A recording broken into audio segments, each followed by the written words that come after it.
আজকে আমার গন্তব্যস্থল পূর্ব ইউরোপের একটি তুর্কি ইউরোপ মহাদেশে অবস্থিত হলো এর প্রায় 97% জায়গা এশিয়া মহাদেশেই অবস্থিত। তুর্কি দেশটিকে তাই ইউরেশিয়াতে অবস্থিত বললেও ভুল হবে না। তুর্কি একটি সেকুলার রাষ্ট্র বলেই পরিচিত। 7,83,356 বর্গ কিলোমিটার জায়গা জুড়ে অবস্থিত দেশটির জনসংখ্যা প্রায় 7,95,00,000 এবং দেশের মুদ্রা তুর্কি লিরা। 1923 সালে একটি গণতান্ত্রিক রাষ্ট্র হিসাবে গঠিত তুর্কি সম্বন্ধে কিছু আরও আশ্চর্যজনক কথা নিয়ে আজকে আমার এই প্রতিবেদন। তাহলে বন্ধুরা, শুরু করার আগে বলি, যারা এখনও আমার চ্যানেলটিকে সাবস্ক্রাইব করেননি তারা ভবিষ্যতে আরও কিছু অদ্ভুত এবং মজাদার কথাগুলি জানতে আমার চ্যানেলটিকে সাবস্ক্রাইব করে নিন। পৃথিবীর সবচেয়ে প্রাচীন মনুষ্য সভ্যতার বসতি তুর্কির ক্যাটালহইউক নামক স্থানটি। তাই সারা তুর্কি জুড়ে বহু প্রাচীন সভ্যতার নিদর্শন দেখা যায়। সারা পৃথিবী থেকে প্রতি বছর বহু মানুষ তুর্কিতে বেড়াতে আসেন বলে তুর্কি পৃথিবীর সেরা ট্যুরিস্ট ডেস্টিনেশনগুলির মধ্যে একটি। ইউনেস্কোর দ্বারা নির্বাচিত প্রায় 13টি স্থান শুধু তুর্কিতেই অবস্থিত এবং এই সমস্ত স্থান ট্যুরিস্টদের দারুণভাবে আকর্ষণ করে।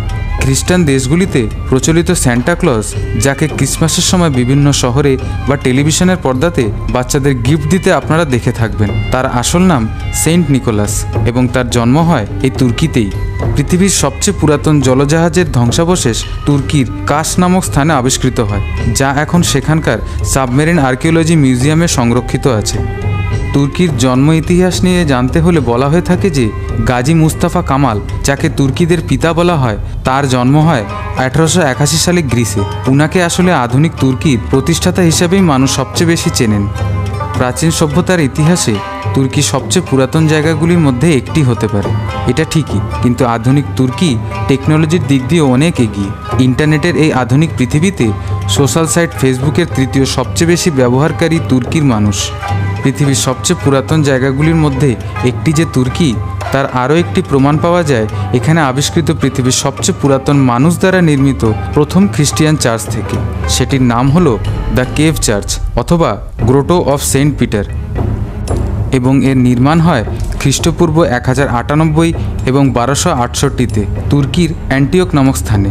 দেশের রাজধানী ইস্তানবুলের পূর্বে নাম ছিল কনস্টান্টিনোপল। কনস্টান্টিনোপল ছিল রোমের বিখ্যাত শাসক কনস্ট্যান্টাইন দ্য গ্রেটের রাজধানী।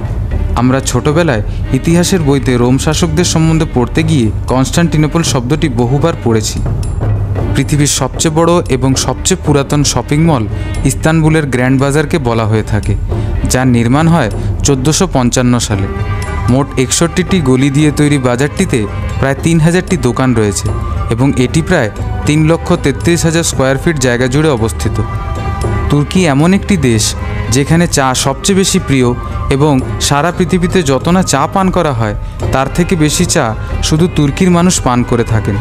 তুর্কিতে চাকে কে বলা হয়ে থাকে। দেশের প্রায় 96% মানুষ প্রত্যেক দিন চা পান করেন। তুর্কির সাধারণ মানুষ দেশকে খুব ভালোবাসেন, তাই এদের এই দেশের প্রতি ভক্তি দেশের সমস্ত জায়গায় লাগিয়ে রাখা জাতীয় পতাকা থেকেই বোঝা যায়।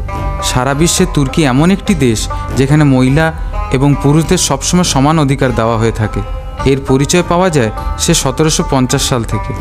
সে 1750 সাল থেকেই দেশের বিভিন্ন গুরুত্বপূর্ণ প্রতিষ্ঠানগুলিতে মহিলাদের বিশেষ স্থান দেওয়া হয়ে এসেছে। মহিলাদের ভোটাধিকার দেওয়ার প্রথম সারি দেশগুলির মধ্যে তুর্কি পড়ে। এই বিশাল ঐতিহ্যপূর্ণ দেশটি সত্যিই একটি অতি আশ্চর্য দেশ। তারই জন্য হয়তো সারা পৃথিবীর মানুষ তুর্কিতে বেড়াতে যাওয়াটা বিশেষভাবে পছন্দ করেন। তাহলে বন্ধুরা, আজকে এই পর্যন্তই। আমার আজকের ভিডিওটি কেমন লাগলো তা আমাকে নিচে কমেন্ট বক্সে লিখে জানাতে পারেন এবং ভালো লাগলে অবশ্যই লাইক এবং শেয়ার বাটনটি প্রেস করতে ভুলবেন না। আবার আসবো একটি নতুন টপিক নিয়ে। ততক্ষণের জন্য ধন্যবাদ।